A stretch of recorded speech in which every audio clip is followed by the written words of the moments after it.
Okay guys, today we are reading the book called Fireflies, and it is by Julie Brinklow, and the pictures are also by Julie Brinklow. So she is not only the author, but the illustrator as well.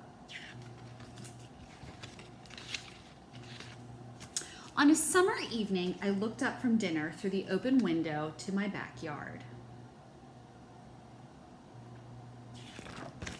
It was growing dark. My tree house was a black shape in the tree. And I wouldn't go up there now, but something flickered there, a moment. I looked and it was gone. It flickered again over near the fence. Fireflies! Don't let your dinner get cold, said Mama. I forked the meat and corn and potatoes into my mouth. Please, may I go? The fireflies? Mama smiled. And Daddy nodded. Go ahead, they said. I ran from the table down to the cellar to find a jar. I knew where to look, behind the stairs.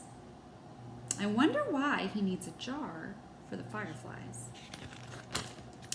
The jars were dusty, and I polished one clean on my shirt. Then I ran back up, 2 steps at a time.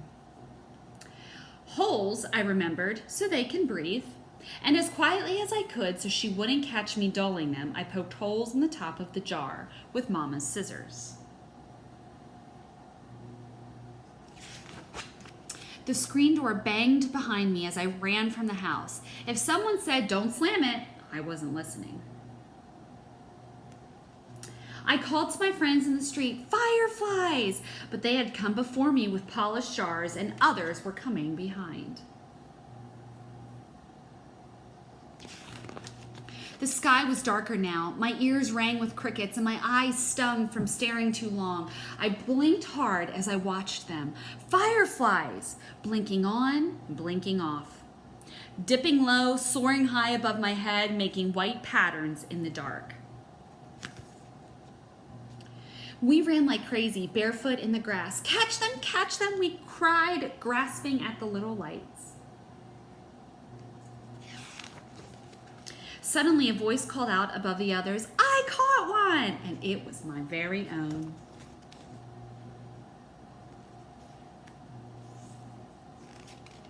I thrust my hand into the jar, spread it open. The jar glowed like moonlight, and I held it in my hands.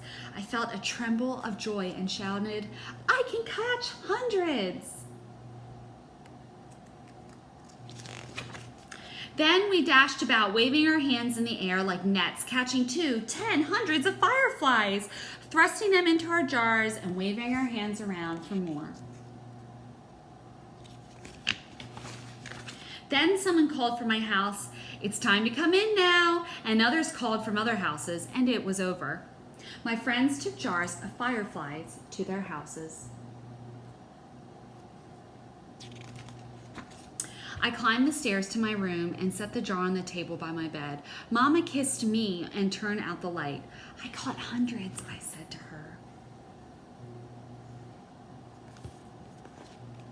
Daddy called from the hallway, "See you later, alligator." After a while, crocodile, I called back, "I caught hundreds of fireflies."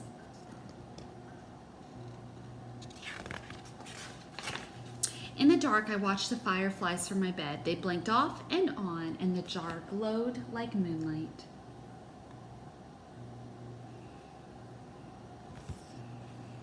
But it was not the same. The fireflies beat with wings against the glass and fell to the bottom and lay there.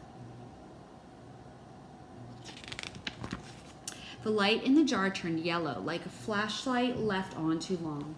I tried to swallow, but something in my throat would not go down. And then the light grew dimmer, green like moonlight underwater.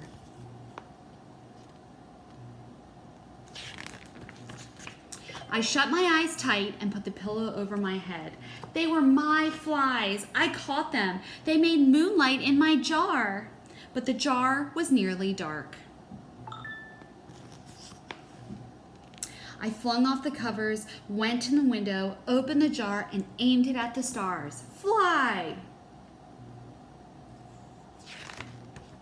Then the jar began to glow, green, then gold, and white as the moon, and the fireflies poured out into the night. Fireflies, blinking on, blinking off, dipping low, soaring high above my head, making circles around the moon like stars dancing.